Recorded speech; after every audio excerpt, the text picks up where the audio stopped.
Oi, oi, and welcome to the Derp Derp channel. I am Skeenerd, and over there is Derp Derp. We are here to talk about One Piece today. We are in the middle of the Thunder Bark arc. Thriller Bark. Thriller, dang it. Thriller Bark arc. And then afterwards, we're going to do a quick recap of Season 1 of Squid Game, since Season 2 comes out and for tomorrow. Absolutely. And, First of all, Merry Christmas to those that celebrate it. Still have 38 more minutes of it.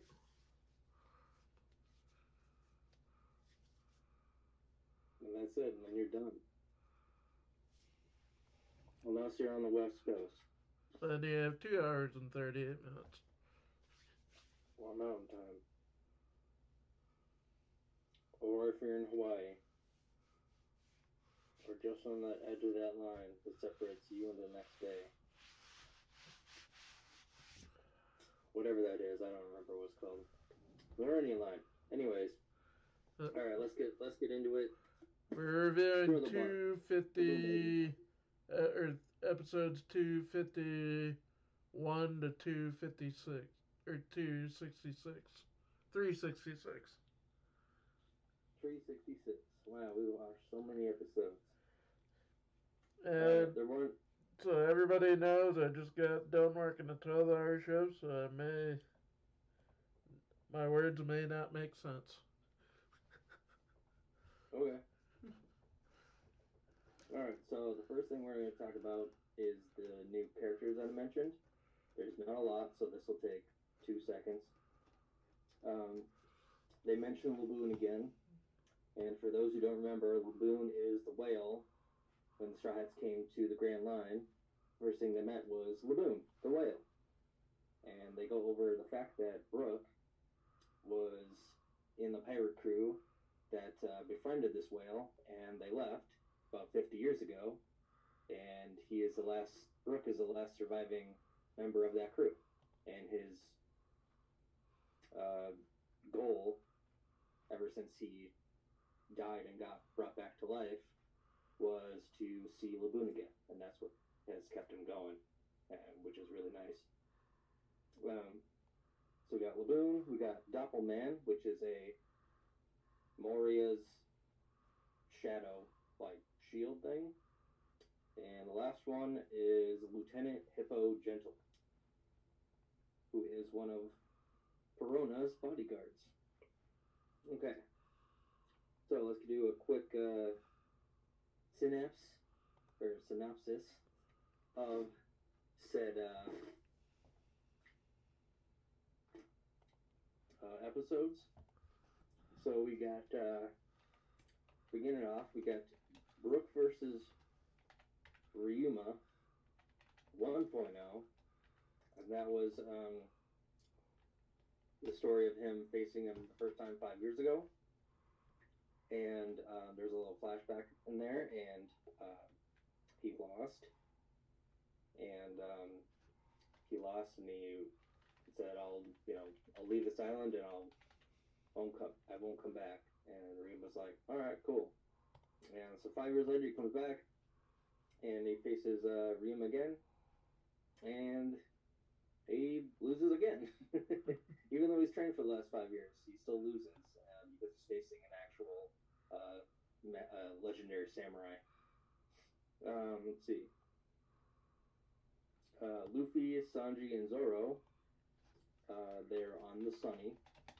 They are unconscious on the Sunny. And they're also shadowless at this point. Let's see. And then we get, as I mentioned before, Laboon. We hear about Brooke's promise to Laboon. And this is what made Frankie cry because it was such a touching tale. Let's see, we got Hogback now controls the zombie, Sanji, and Zoro.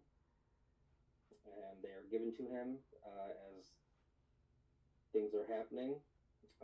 Then there's a wedding that's going to happen between Nami and Absalom. It's going to be amazing. I can't wait. Uh, then we got Zombie Luffy destroys the staircase as everyone is running into Moria's like mast slash castle area, that tower. Um, Zombie Luffy jumps down from the very top because he wanted to go on an adventure and he needed to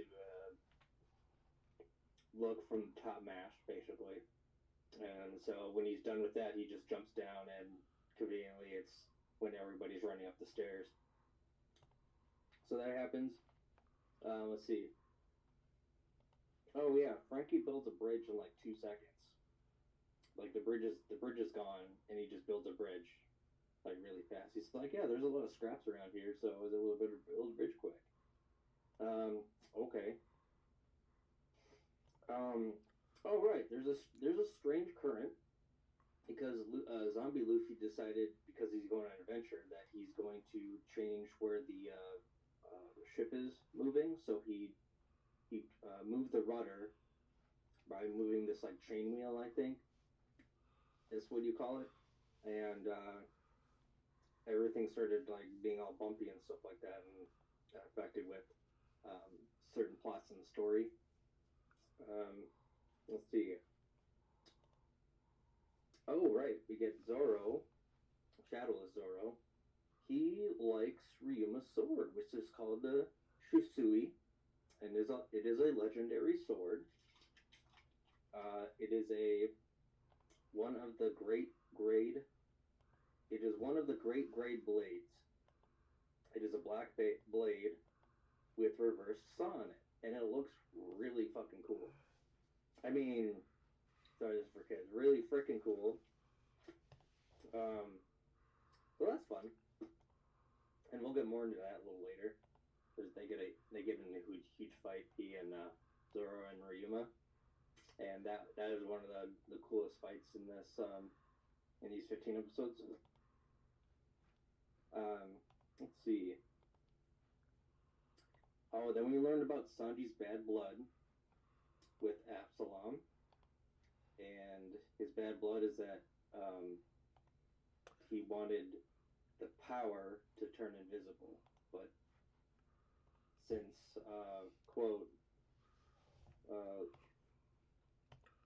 aren't two identical devil fruits at the same time, Sanji can't live out his dream of turning invisible and perving on girls in the bathroom and such.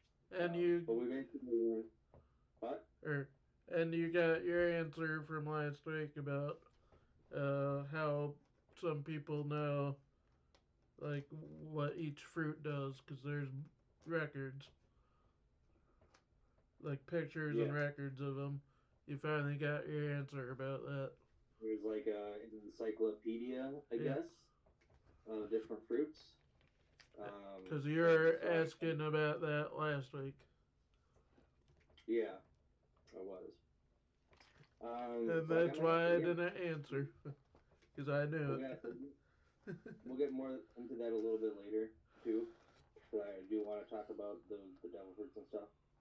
Um, and that was Absalom's devil fruit. It's called the clear fruit. Um, and Sanji knows about it too. Um, then we get during Usopp's fight with Perona, we get to see Soga King again, which is nice. There's a point where Zombie Luffy eventually forgets going on an adventure. He um, and then we get a part where the lab is collapsing with the fight with Zoro and Ryuma. Um, Shisui is earned, so guess what? Spoiler alert: Zoro won the fight with Ryuma. Wow, great.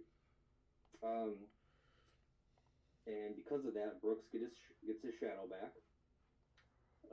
We learned that Hogback loved Sindri, the alive version, and then later on, Sindri, we see Sindri crying because of what the conversation between Chopper and Hogback. Uh, Sindri smiles, and Hogback gets stepped on. I assume that he's killed because not a lot could survive getting stepped on by a super mega giant thing. Um, and the last one is Nami wake Nami awakens, and Lola is harmed, pending a fight between Nami and Absalom. All right, so that's a quick synopsis of it. I did get a little more detail on the different fights because there's a lot of fights happening, some at the same time, and it kind of goes episode by episode a little bit and goes back and forth, and you never know what's going to happen. Um, so let's get into that. Um, okay. Out of the many fights, first we're going to talk about the third fight. So this one's between Sanji and Absalom, and this had some lore with the knowledge of devil fruits, and because there's an encyclopedia, apparently, like we were saying before, um, there. Oh crap! What was I going to say? I got too many things in my mind. There's an encyclopedia, so you could only have one at a time, and so apparently, what my guess is that there's like a special place in the world where these things are growing, and there's also like experimentation where they can try to make new plants grow, and on these trees, it fully ripens when a person who's using said devil fruit like dies. That would be my guess. Um, and uh, yeah, I guess that's my guess right now. If there's an encyclopedia on it, like that means that devil fruits have been around for a very very long time. Uh, at least thousands of years would be my guess, but I can't tell you for sure on that. And the other question is where are the devil fruits like made? Is it a special place in the Grand Line? Can is like are these trees only in one place? Can you like move the trees uh, or plants or whatever grows on? Maybe it's not on a tree, maybe it's on a brush or a shrub or something like that. Like, anyways, I can tell you enough this of that. much, even at this point of the manga, it hasn't really got into it. That, to my knowledge, to my memory. Oh, So okay. I can't spoil anything because I don't remember. Thank you. All right. Oh, right. During this perf fight, we also get Sanji's peep dreams to spy on girls that are bathing, spy on girls that are um, I think he said battling or something at one point. Spy on girls that are changing. He wanted to just spy on people, like be a freaking creep, pervert, and like during like even like before they fought, there was like uh, Sanji comes to rescue Nami or whatever, and every time he looks down, he's like, "Oh, look, a beautiful. Oh, is that Nami or a beautiful angel? I couldn't tell." And then it shoots to Absalom, going like, "Oh my God, a heavenly maiden. Oh, wait a minute, is this a heavenly maiden or Nami? Oh, I couldn't tell." Like they're literally the exact same person. Like they're perv wise. And it's that's really funny. Um, let's see. Oh right. And one point, Sanji drops Nami and is also he's also stabbed. That's why he drops her. And we learned that Absalom has bazookas under his sleeves because Sanji knows that all he has for his devil fruit powers is the invisibility, and so he can make anything it touches that he doesn't just turn himself invisible. Anything he touches can turn invisible itself. So that's how he gets the bazookas, and he can manipulate them and do whatever he wants with them. Anyways, so that was kind of that fight, and there was like a halfway point where he comes back, and it's actually Nami that finishes him off. We do get a like an ending fight where he just keeps kicking and kicking and kicking the crap out of Absalom, and you see him cough up blood. So you think it's done. I thought it was done, um, but apparently not. So, and at that point, I think at that point, like he steals Nami back, and then they both turn invisible. So now Sanji can't see them anymore. However, zombie Luffy comes and he's walking around and um, kind of forces him outside. So, A funny um, thing that I found. Can you guess what devil fruit the or Iuchi Oda would have if he had a or would want? the ability to hide his face so no one could know what he looks like. No. Apparently the clear fruit. Oh, Because awesome. I'm just I just looked up to see if I could just see answer myself of how long devil fruits have been around, which I know a little more than I can say than, but at, then I said it. Somebody posed to what Oda has said he'd want, and it's the clear fruit.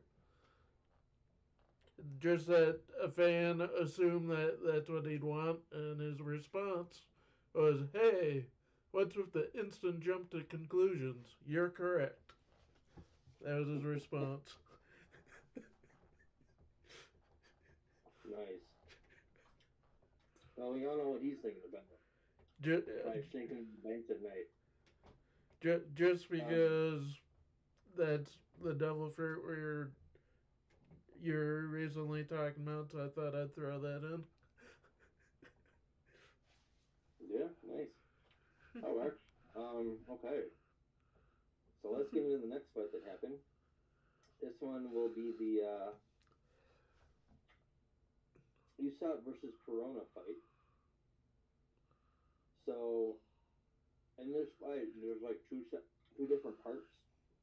The first part is when Usopp is with Sanji and Zoro and who else was with him? He was three people he was with. Crap. Hold on, let me look at the notes. And while you're doing that, another funny note: Oda almost gave Luffy the love fruit.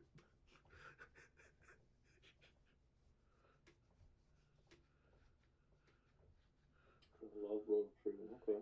Which or the arrow fruit, uh, which stands for erotic, and Oda never figured out what the fruit would do.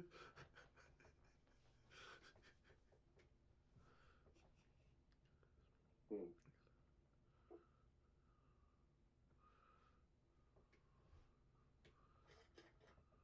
Wasn't the one previously?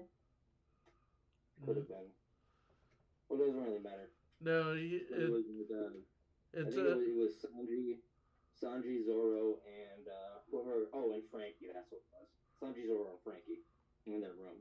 So Perona, there was a fight where it was for them versus Perona, but because she has those ghosts, they go right through you and they make you think negative thoughts about yourself and makes it impossible for you to fight.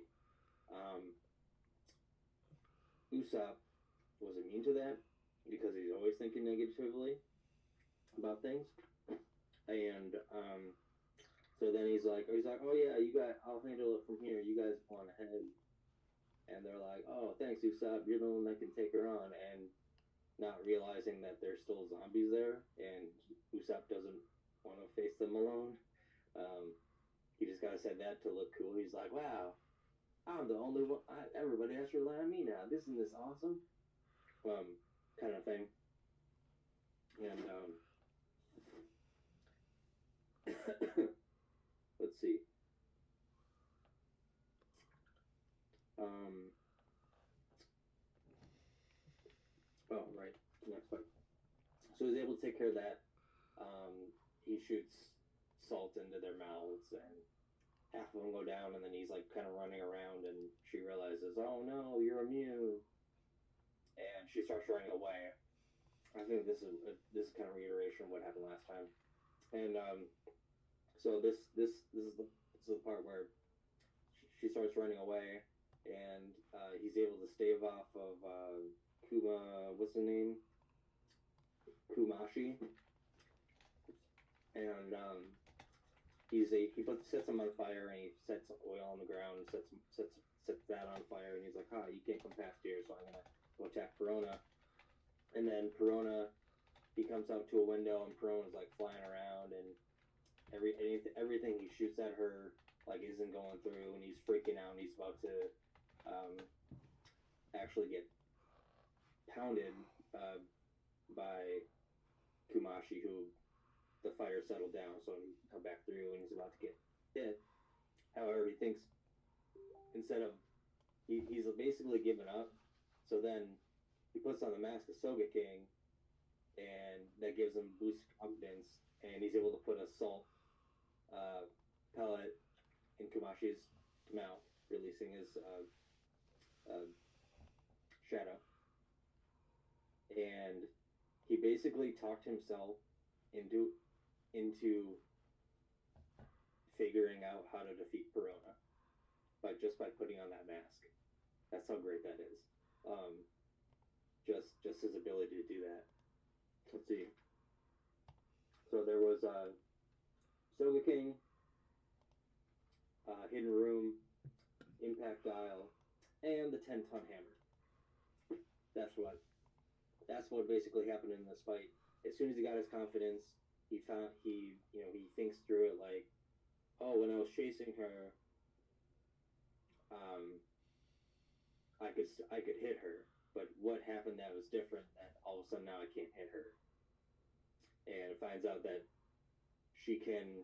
What do they call that? She can leave her own body and make a Astro projection of a project. ghost. Astro Yeah, project. astral projection, a ghost that looks like her, and her projection self had these like mini ghosts that would explode. That was called Ghost Mine, and she had also had a bigger version called Kamikaze Mine. It was a giant ghost, and so the big giant Kamikaze Mine, like surrounded Usopp and was gonna kill him basically.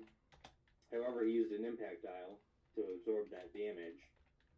And she's like, "Oh my god, he looks so cool." And Usopp's like, "Ah, my arm's about to fall off." Um, then he there was a lot of like different cool updates, especially to his weapon. He explained what Kabuto was, his new slingshot, and it has greatest stability and range. It has the five prongs for the extra power. It has it's breath dials on there to give it more oomph as well. It has rotational ammo, so he's able to put whatever he can think of into the next slot of his ammunition.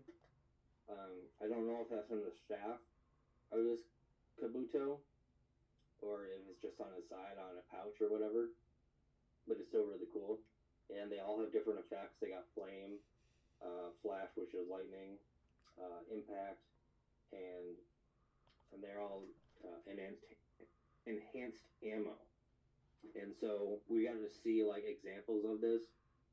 He's doing a bunch of different attacks. He is a special attack.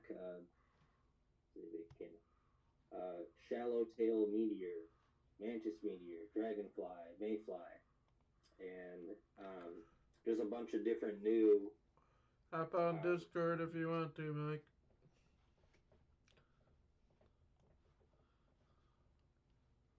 Mike's in the cool, chat. got it. Um, so that's cool. I really like that. But then we also have he actually uses absorbs the impact dial, and then this is where we're introduced to Lieutenant Hippo Gentleman, and he kind of comes out of nowhere, and Usopp hits this hippo thing with the impact dial, making it look like he's super powerful, and this tricks Perona into thinking, oh my god, he was just playing around with me. He's actually super strong, and he has his some of his other attacks, which was let's see, it was the sticky star, which got her stuck to the wall, and then he did special attack shining black star, which was a ball filled with cockroaches in it, and she got freaked out by the cockroaches. And keep in mind she's stuck to her bed, and she was in this room like sitting on this bed. Now she's stuck to this bed, surrounded by cockroaches, and then Usopp takes out his this 10-ton hammer. It's just a hammer that says 10T on it, and we all know from the Alabasha campaign that there's nothing but air in this thing. So he's like pretending like this is super heavy and just like, oh, I'm gonna lift this, and he's about to pound it on her just to scare the living crap out of her, and she just passes out, and she wakes up like way later. All this trickery and stuff like that. So, where's that quote? His quote. That's right. His quote was, "I use my negative outlook and bluffs to get through fights," and that's what the fight was about. And that was just so great to see the two negative Nancys fight each other. Like Usopp met his match, and he was able to overcome it only because of the Soga King like persona that he invented himself, which he knows is not real, but it gave him it allowed him to calm down and give him confidence. I mean that was so great. Um, let's see. All right, so that was that fight. Well, that was kind of long, but whatever. I don't care. That was fun to talk about. Um, all right, then we have Luffy and Moria. This one is pretty short. Not a whole lot happens. It's we get to introduce Doppelman, who is at Shadow, and no matter what Luffy does to try to punch Moria, he can't. I think he hit him once. I can't remember because it was a yeah, he hit him once with a trick, and but otherwise all of his shadows were just hitting, or all of his punches were hitting the shadow. And Moria also uses this thing called brick bat.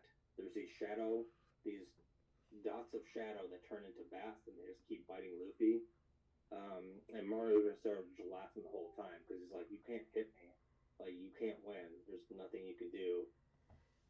And also, Zombie Luffy returns because that's what he's like. Eventually, all shadows lose their memories, and all they know is serving their master. So you like at the beginning, all Luffy's personality was, "Hey, I want to eat." That's pretty much what he did when he first woke up. Eat a lot of food, and want to go on an adventure. And that's pretty much what it was. He didn't want to listen to anyone. Um, let's see. The next fight was Robin and Chopper versus Zombie Sanji and Zombie Zoro, and we get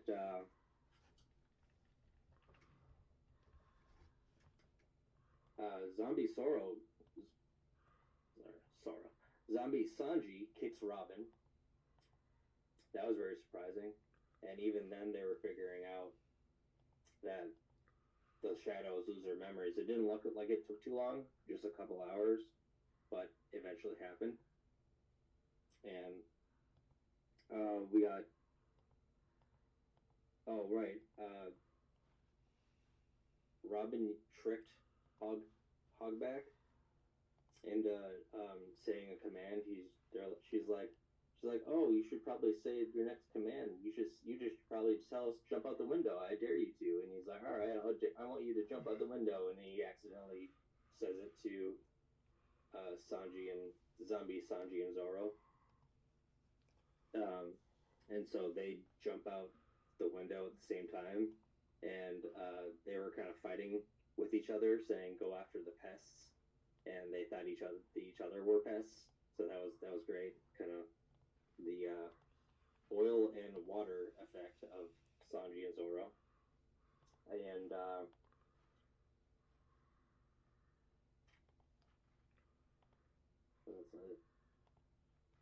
and so that kind of basically ended the battle, and then it became more of a philosophical thing between Chopper and Hogback, and they were kind of going back and forth.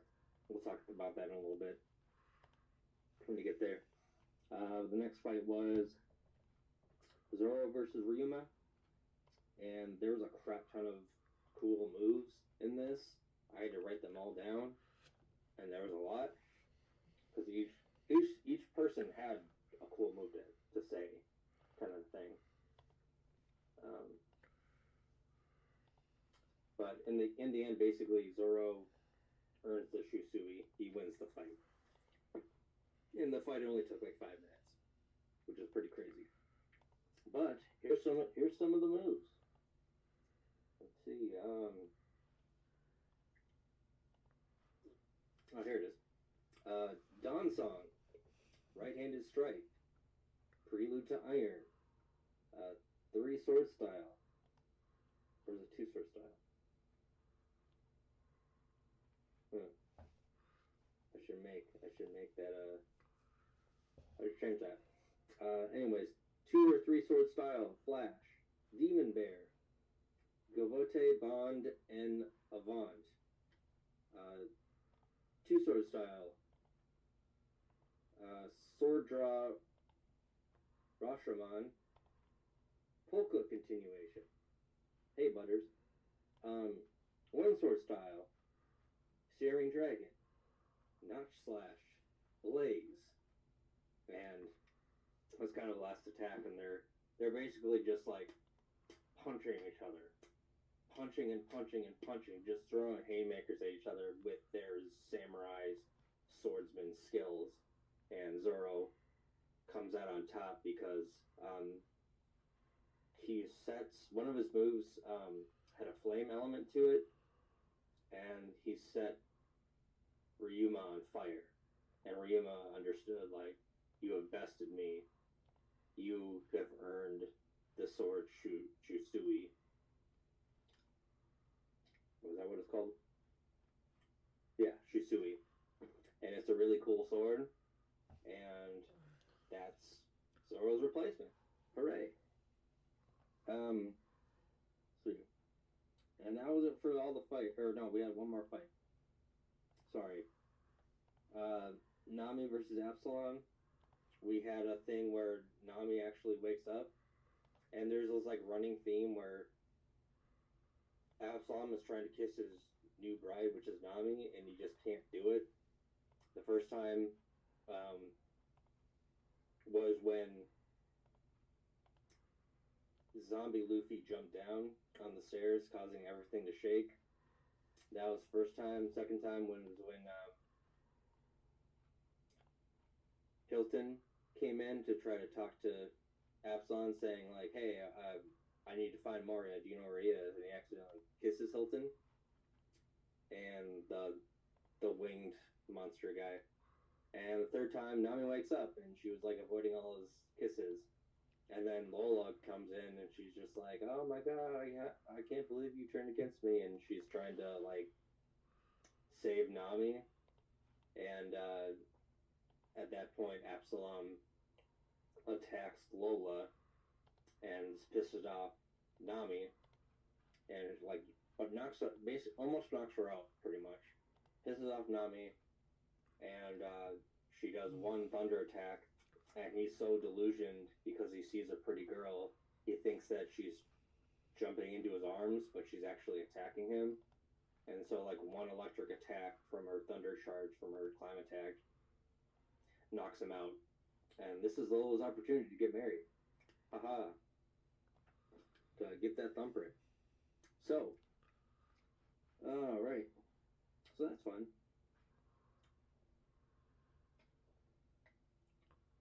Oh, yeah. Okay, so that was all the fights. Like I said, there was a lot of them. I apologize if that took a long time. But the last part, we're going to talk, or the last two parts,